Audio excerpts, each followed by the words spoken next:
दर्शक बंधु राति 10टी बड़ खबर कोरोनार नुआ प्रजाति ओमिक्रॉन विश्वर 15टी देशरू चिन्हट होगा पर भय बढ़ी जाइए।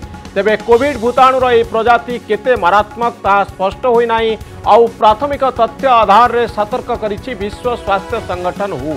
ओमिक्रॉन को वेरिएंट ऑफ कंसर्न बा चिंताजनक श्रेणी रे रखिछि विश्व स्वास्थ्य संगठन। ओमिक्रॉन सारा विश्व पाई बड़ विपद आनिपारे बोली सतर्क कराई देछि हु। ओमिक्रॉन संक्रमण बढ़ुतिबारु विदेश फेरंतांका पाई नुआ नियम जारी करिछि केंद्र स्वास्थ्य मंत्रालय। विदेश फेरंता यात्री विमान बंदर रे 72 घंटा पूर्वर आरटीपीसीआर रिपोर्ट देवा पाई पड़िबो। एथिसह ओमिक्रॉन आक्रांत चिन्हट देशरू भारत आसुथिबा समस्त यात्री को 7 दिनिया संगरोध रे रहिया पाई पड़िबो। विश्वर विभिन्न राष्ट्र रे ओमिक्रॉन वेरिएंट संक्रमित हेबा परे चिन्हट होइथिबा रोगींकर संख्या बढ़ुतिला बेले केंद्र आउ राज्य सरकार सजाग होइचंती। एपरी समय रे ओमिक्रॉन मुकाबला पाई नुआ मंत्र देइचंती राज्य सरकार स्वास्थ्य परामर्शदाता के श्रीनाथ रेड्डी। नुआ वेरिएंट को रोकिबा पाई लॉकडाउन न करिबा पाई भय तैयारी न करिबा पाई से परामर्श देइचंती। कोरोनार नुआ प्रजाति बारंबार रूप बदलले मध्य यह जे घातक हेबो यह एबेठारु कहि हेबो नाही। तेणु लॉकडाउन करी लोकं को भयभीत न करिबा पाई परामर्श देइचंती के श्रीनाथ रेड्डी। मौसुमी अधिवेशन रे हंगामा करिथिबा सांसद माने शीत अधिवेशन ने दंड पाइछंती। 12 जन सांसद सस्पेंड होइछंती। मौसुमी अधिवेशन रे हंगामा करिथिबारु शीत अधिवेशन शेष जाए राज्यसभा 12 जन सांसदों को निलंबन करा जाइछि। निलंबित सांसद मध्य कांग्रेस 6 जन, शिवसेनार 2 जन, तृणमूल कांग्रेस 2 जन, सीपीएम जड़े आउ सीपीआई जड़े सांसद रही। मौसुमी अधिवेशन चलता बेले 11 अगस्ट रे इंश्योरेंस बिल उपरे चर्चा समय रे राज्यसभा रे जोरदार हंगामा होइथिला। एपरिकी संसद रे धस्ताधस्ती परिस्थिति सृष्टि हेबारु स्थिति नियंत्रण करने को मार्शल को डका जाइथिला। विधानसभा शीत अधिवेशन पाई आज बसिथिबा सर्वदलीय बैठक रे असंतोष देखिबा पाई मिलिछि। गृह किभली सुरुखुर रे चलिबो से नै डका जाइथिबा बैठक को बीजेपी वर्जन करिछि। सेपटे सर्वदलीय बैठक रे विरोधी को तागिद करिसंती बाचस्पति।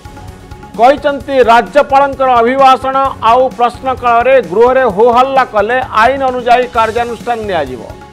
अन्यपटे विरोधी कहते बाचस्पति जदि निरपेक्ष निष्पत्ति नियंती तेबे गृह स्वाभाविक भाव में चली पारिबो। अंडमान सागर रे सृष्टि होइतिबा घूर्णिबलय लघुचापर रूप नेबा परे यार प्रभाव रे ओडिशार विभिन्न स्थान रे वर्षा आशंका प्रकाश पाइछि। धान अमल समय वर्षा आशंका चाषींकर चिंता को बढ़ाई देइछि। एहाकु दृष्टि रखी एडवाइजरी जारी करिसंती स्वतंत्र रिलीफ कमिशनर। वर्षा हेले भी जमिति क्षति परिमाण कम हम से पदक्षेप नेवाई जिलापाल मानू परामर्श दि जाए। किछि दिन तले अदिनिया वर्षा रे गंजाम गजपति आउ केन्द्रापड़ा जिलार हजार हजार एकर धान फसल नष्ट होइतिला। एबे आउ एक लघुचाप जनित वर्षा पूर्वानुमान परे चाषी मन में छनका पशिछि। गोल्डन बाबा को खोजुची ईओडब्ल्यू। ऋण देवा ना रे लोकं को कोटी कोटी टंका चुना लगाइथिले गोल्डन बाबा एही बड़ी अभियोग रही। एक कंपनी सह 110 कोटीर डील को नहीं पुलिस हाथ से धरा पड़े। ज्योतिरंजन बेउरा ओरफ गोल्डन बाबा समेत 3 जन मोस्ट वांटेड संपर्क में सूचना पाई विज्ञप्ति जारी करिछि अर्थनैतिक अपराध शाखा। चिटफंड मामला रे अभियुक्त होई फेरार थिबा त्रिवेणी महांती, गोल्डन बाबा एवं आदित्य दास विषय जी सूचना देव ताकू पुरस्कार में दिज्व। एपरिकी सूचनादाता नाम गोपन रखाजियो बोली कहिछि क्राइम ब्रांचर अर्थनैतिक अपराध शाखा। विजिलेंस जाल रे कोटिपति कांस्टेबल। आय बहिर्भूत संपत्ति ठूल अभियोग रे ब्रह्मपुर टाउन थाना अंतर्गत बिजुपुर फांडीर कांस्टेबल सुदर्शन प्रधान घरे रेड करिछि विजिलेंस। चढ़ाऊ बेले कांस्टेबल कोटी कोटी टंकार संपत्ति देखी विजिलेंस अधिकारी ताजुब होइछन्ति। चढ़ाऊ करी सुदर्शन प्रधान नार 2 कोटी 16 लक्ष टंकार स्थावर आउ अस्तावर संपत्ति ठाब करिछि विजिलेंस। आज ब्रह्मपुर लोचापड़ा नामखंडी स्थित तांकर घर एवं कामुंडी स्थित पैतृक घरे एककालीन चढ़ाऊ करथिले विजिलेंस अधिकारी माने। चढ़ाऊ बेले बासभवन नगद 5,16,880 टंका, 3 महला कोठा, निर्माणाधीन 3टी नुआ घर, 9टी प्लॉटर कागजपत्र जबत होइछि। जड़े कन्स्टेबल किभली 2 कोटी 16 लाख टंकार मालिक बनले से नहीं खोलताड़ करुछंती विजिलेंस अधिकारी। आपण पॉकेट रोथिबा मोबाइल को व्यवहार करने हेले एणिकी देवाकू पड़िबो अधिक टंका। 3 प्रमुख कंपनी वोडाफोन, एयरटेल एवं एवं जियो एमाने आपण रिचार्ज पैक दाम को बढ़ाई एणिकी ग्राहक मास पिछा मोबाइल रिचार्ज बाबद को 100 ରୁ 200 टंका अधिक खर्च करने को आपण मानकु पड़ी पारे। कोरोना पाई सरकारी बेसरकारी काम पाखरु आरंभ करी स्कूल ऑनलाइन ने चली परिस्थिति रे फोन कॉल एवं डाटा पैक बुद्धि को नहीं लोके असंतोष प्रकाश करिसंती। दिल्ली रे बढ़ुथिबा प्रदूषण को नहीं पुणी थरे चिंता प्रकाश करिसंती सुप्रीम कोर्ट। निर्देश देवा सत्वे फल शून कही केंद्र और राज्य सरकार को भर्त्सना करिसंती खंडपीठ।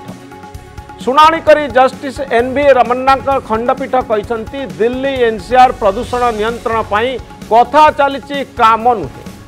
केंद्र पक्षर गठित आयोग कोर्ट निर्देश को राज्य सरकार पाखक पठाई देउचंती, किंतु राज्य सरकार निर्देश को पालन करूना। निर्देश पालन हेउची कि नाही तार तदारक हेउ नथिबारु किछि सुफल मिलुनाई बोली सुप्रीम कोर्ट कहछन। तेणु दरकार हेले कोर्ट निजे एक टास्क फोर्स गठन करिए बोली कहछंती चीफ जस्टिस एनवी रमन्ना। सेहीपरि दिल्ली रे निर्माण उपरे कटकणा सत्वे सेंट्रल विस्टा काम चली कि बोली खंडपीठ केंद्र सरकार को प्रश्न करिछन। एतिसह दिल्ली केउ स्थान में कौन निर्माण काम चली तार एक विवरणी देवाई केंद्र सरकार को निर्देश देइछंती सुप्रीम कोर्ट।